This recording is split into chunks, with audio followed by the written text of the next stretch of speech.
43 বছরকার আগে, এবার 43 বছর যেটা ধরছে, তখন তার আবার বয়স কবে ছিল? 21 মিনিমাম।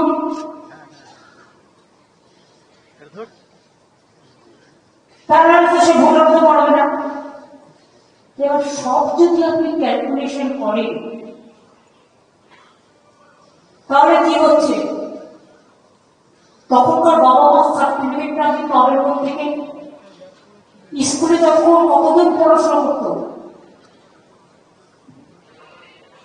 কতজনের সার্টিফিকেট আছে? বাবা মা ঠাকুর দাদা। আমার মায়ের যদি আপনি জন্ম কার্ড চান, আমি দিতে পারবো না, তার কারণ আমার মা বাবা জন্মেছে হোম ডেলিভারি। নরেন্দ্র মোদী দিতে পারবেন, অমিত শাহ দিতে পারবেন? ওসব তো লুকিয়ে পড়িয়ে ডুপ্লিকেট দেখাচ্ছে। এরা পারলে এমন কোনো কাজ নেই। একটা ডুপ্লিকেট ফেক বানানো তো অ্যাক্সিডেন্ট, কিন্তু আমরা তো ফেক বানাবো না, বড়দের আসছে কেক বানাবো।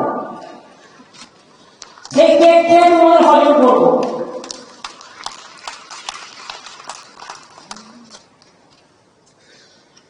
কাজী ডিলিমিটেশনে অ্যাড্রেস চেঞ্জ হয়েছে, বাতিল।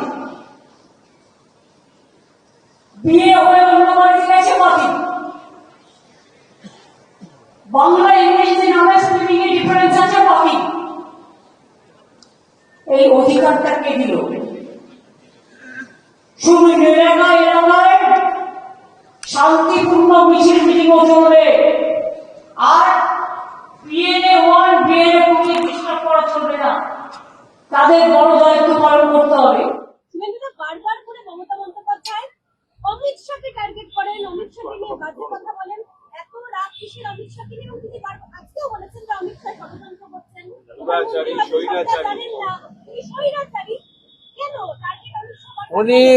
উনি যেভাবে ইলেকশন কমিশনকে ঠকিয়েছেন আরিজ আফতাবকে রেখে, সেই ঠকাতে পারছেন না, তাই রাগটা গিয়ে পড়েছে কেন্দ্রীয় স্বরাষ্ট্রমন্ত্রীর উপরে। যদিও ইলেকশন কমিশন সংক্রান্ত বিষয়ে স্বরাষ্ট্রমন্ত্রীর প্রত্যক্ষ কোনো রোল নেই, সবাই জানেন আপনারা। দ্বিতীয়ত, তিনি রাজীব সিনহার মতো চাটুকারকে বসিয়ে রাজ্য নির্বাচন কমিশনের মডেলে ভারতের নির্বাচন কমিশনকে চালাতে চেয়েছিলেন। সেগুড়ে বালি দিয়েছে ইসিআই এবং সিও, দুটো অফিস। এটাতে ওনার খুব রাগ হয়েছে। ওনার রাগ হয়েছে ইলেকশন কমিশনের অফিসকে নিজের পার্টি অফিসে পরিণত করতে চেয়েছিলেন। এক চিঠিতে election commission shipping corporation of ইন্ডিয়াতে অফিস শিফটিং এর ব্যবস্থা করে দিয়েছে। ওনার রাগ হয়েছে সুব্রত গুপ্তদের মতো, মিস্টার মুরুগানদের মতো, ডি অর্জুনদের মতো আরো একাধিক আইএস অফিসার উনার কাছ থেকে তালিকা না নিয়ে সরাসরি ইলেকশন কমিশন কেন এদেরকে স্টেট অবজারভার করে ইলেকশনে পাঠিয়েছে।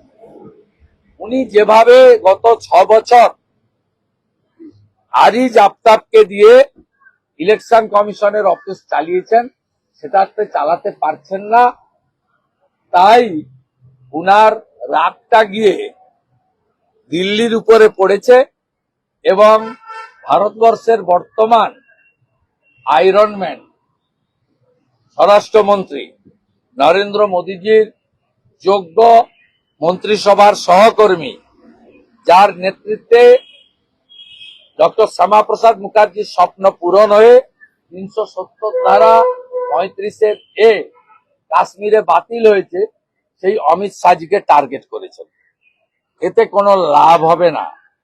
ডিএসআর নাম্বার সাল শেষ হতে যাচ্ছে, আর মাত্র আপনি 4 মাস কয়েকদিন আছেন।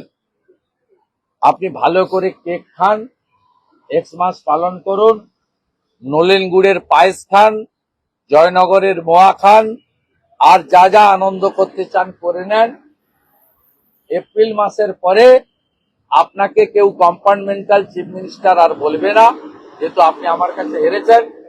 আপনাকে এবারে প্রাক্তন মুখ্যমন্ত্রী। আমাদের ভিডিও ভালো লাগলে লাইক এবং শেয়ার করুন। কমেন্ট সেকশনে গিয়ে জানান আপনাদের মতামত। আরও ভিডিও পেতে আমাদের চ্যানেল সাবস্ক্রাইব করুন এবং প্রতি মুহূর্তে খবরের আপডেট পেতে প্রেস করুন বেল আইকন।